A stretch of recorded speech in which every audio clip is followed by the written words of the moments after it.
Bonjour. Un petit peu d'histoire. Bon, on va essayer d'un petit peu élever le débat par rapport à tout ce que j'entends sur les réseaux sociaux.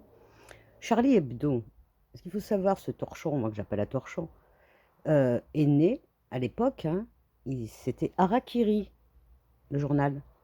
C'est parce qu'on a dissous Harakiri et on l'a interdit de parution qu'a été créé Charlie Hebdo. Donc pourquoi il a été dissous à l'époque, Harakiri? C'était parce qu'il y avait eu une caricature du général de Gaulle. Donc, l'État français, notre République, chère République, avait jugé que Général de Gaulle était un personnage sacré et qu'on n'avions pas le droit de toucher à ce qui est sacré. Donc, ce qu'ils ont fait, Charlie Hebdo, les anciens donc, de Harakiri, ils ont créé une nouvelle revue avec le nom Charlie Hebdo. Charles de Gaulle, Charlie Hebdo. Un pied de nez. Ironie de l'histoire, donc les mêmes créateurs, hein. Donc, le petit bébé de Harakiri. Aujourd'hui, ils font des caricatures d'un prophète ou de son créateur, et le même État français, cette République, qui nous dit liberté d'expression. On n'est plus dans le blasphème, on ne touche pas au sacré. L'hypocrisie à la française. Nous ne sommes pas dans du blasphème, on ne touche pas au sacré, on est dans de la liberté d'expression. Voilà, c'est à un moment donné, il va falloir qu'ils se remettent un petit peu en question parce que c'est attiser simplement la haine et à un moment se dire si c'est deux poids deux mesures et tout est toujours à géométrie variable, à un moment donné, il ne faut pas s'étonner que ça brûle dans les banlieues. Bon, là, il y a l'opération Ronce qui va être lancée, mais c'est depuis 2016 hein, que c'est en préparation. Moi, j'en avais parlé au mois de mars, hein, que l'armée était prête hein, de toute façon à agir et à intervenir. Donc là, on voit bien qu'ils sont en train de se déployer. Je ne vous dis même pas par qui ils ont été entraînés. Enfin, ça me semble vraiment, véritablement partir en nœud de boudin, en n'importe quoi. Euh, j'ai goûté Zemmour, oh là là, celui-ci, je peux pas me le supporter, qui disait ça va être la bataille d'Alger. Alors, j'adore l'image, hein. Là, l'image. Lui, on aurait dû déjà, si on était en France équitable, déjà l'interdire d'antenne. Et il devrait être en prison pour incitation à la haine raciale. À un moment donné, Zemmour, en plus, ouais, je crois qu'il n'a pas compris, c'est un maghrébin, hein, incroyable. Incroyable qu'il se permette comme ça d'agresser, d'insulter, d'attiser la haine et que personne ne lui coupe le micro, hein.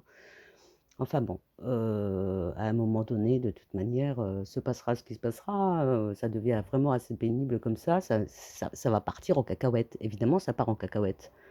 Et ensuite aussi, hein, dans les cités, dans les banlieues aussi, il faudrait que ça redescende, hein, parce que si on est en confinement, on voit des fusillades, enfin ça devient tout et n'importe quoi. Il faudra un petit peu se calmer de tous les côtés, ce serait bien, et laisser vivre les gens, parce qu'eux, ils sont en train de faire un reset. Il y a quand même une crise financière.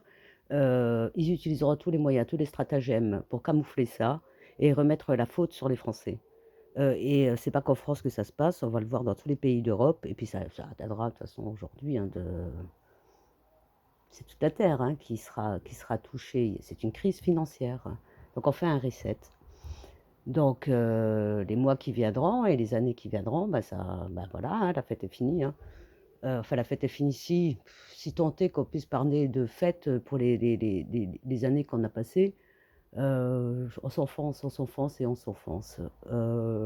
Moi, pourtant, je viens des années enfin, 80, début 80, mais on n'a jamais connu un monde de tranquillité, hein. Nous, on nous a annoncé tout petit hein, que c'était la crise pétrolière, crise financière, mais on n'a jamais connu les bons. On n'est pas les enfants du baby boom, hein, on est arrivé après. Alors nous, les 30 glorieuses, on n'a pas connu, hein. Par contre, on a connu les 30, les 30 craignos, hein. Et ça ne s'arrange pas, ça ne va pas en s'arrangeant.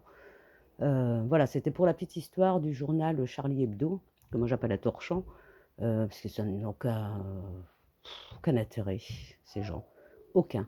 À l'époque, Harakiri, et puis il faut voir qu'Harakiri, c'était dans les années 70, ça n'avait rien à voir avec aujourd'hui, 70-80, ce que ça a donné, Charlie Hebdo. Il n'a même pas de lecteurs. Eux, ils sont subventionnés. Ils vivent sur de la subvention publique. Les gens n'achètent plus ce torchon, ou très peu. Ils n'ont plus d'humour, ils n'ont plus rien, à part blasphémer, on voit plus trop, quoi. Enfin bon.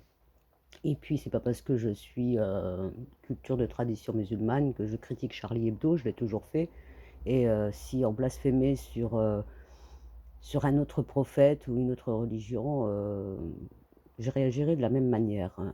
Je ne vois pas l'intérêt, à part attiser la haine, je vois pas l'intérêt et à un moment donné, faut cesser tout ça.